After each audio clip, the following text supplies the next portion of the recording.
इस वक्त हमसे रूबरू हैं डॉक्टर कल्ब रशीद रिजवी साहब और आज हुकूक़ इंसानी की बात करने वाले मुख्तलिफ दीगर जितने भी मुल्क हैं उनके बारे में और ख़ास तौर से जो आज मशरिक़ वस्ती में जो हालात बन रहे हैं उस पर तबसरा चाहते हैं, क्योंकि आज दुनिया देख रही है उन तमाम ममालिक की तरफ जो हुकूक़ इंसानी की बात तो करते हैं लेकिन जब इंसानियत की बात आती है तो कहीं ना कहीं पीछे हट जाते हैं। क़िबला, आज हम ये जानना चाहेंगे कि जो फ़लस्तीन और इज़राइल के दरमियान कशीदगी हो रही है उस पर आपका मौक़िफ़ क्या है?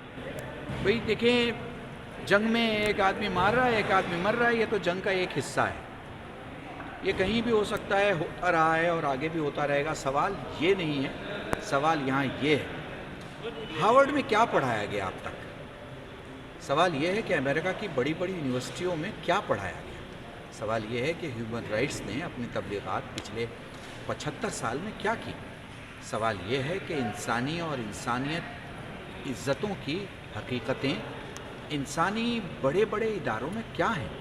सवाल ये है कि अगर मुसल्लह फ़ौजी को एक फ़ौजी मारे वो जंग कहा जाएगा, लेकिन मुसल्लह फ़ौजी किसी बच्चे को मार डाले उसे क्या कहा जाएगा। सवाल यहाँ ये नहीं है कि किसका मज़हब क्या है, सवाल ये नहीं है कि किसका पंथ क्या है।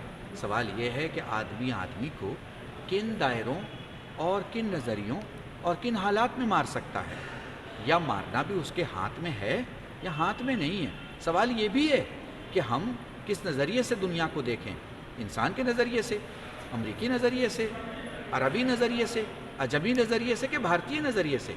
तो मैं समझूंगा कि एक ही नज़रिया जो सारे नज़रियों पे भारी है वो इंसानी नज़रिया है, और इंसानी नज़रिए में ये साफ़ है और तय है और दुनिया देख रही है कि पानी बंद कौन कर रहा है, पानी बंद किसका हुआ है, बिजली देना कौन बंद कर रहा है, घर में अंधेरा किसके है, मरीज़ किसके मारे जा रहे हैं, अस्पताल कौन लूट रहा है। इसमें कहने की ज़रूरत नहीं, करने की ज़रूरत है। कम से कम कलम उठाए, लिखे, कागज़ पर नहीं। गूगल का ज़माना है, गूगल का। मैंने 2019 में शियों से कहा था गूगल पर इतनी मजलिसें करो और इतना ज़िक्र हुसैन करो कि जब गूगल से पूछा जाए कि दुनिया में सबसे ज़्यादा किसका नाम लिया जाता है तो गूगल कहे कि सिर्फ हुसैन का नाम लिया जाता है, जो दुनिया में सबसे ज़्यादा तादाद में लिया जाता है।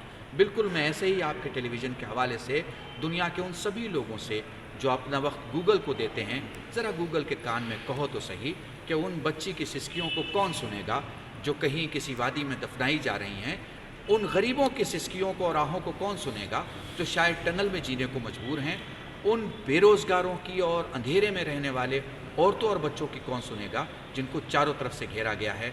लिखिए, हम मज़लूम के साथ हैं और जालिम के ख़िलाफ़ हैं। इस स्लोगन को इतना लिखा जाए, इतना लिखा जाए कि गूगल कहे कि दुनिया की एक कौम है, इंसानी कौम, जो जालिम के ख़िलाफ़ है, चाहे वो दुनिया की ताकतवर कौम ही क्यों ना हो, और मज़लूम के साथ है, चाहे वो दुनिया की कमज़ोर तरीन कौम क्यों। बात जब जालिम और मज़लूम की होगी तो यकीनन सरफ़हरिस्त नाम उन तमाम लोगों के आएंगे जहां इंसानियत और इंसानी हुकूक़ को पामाल करने वाले लोग आएंगे। तो ज़ाहिर सी बात, सीना सिपर रहने का नाम ही इंसानियत को फ़रोग़ देना है। मैं Athar Kazmi, the times nation India के लिए, लखनऊ से।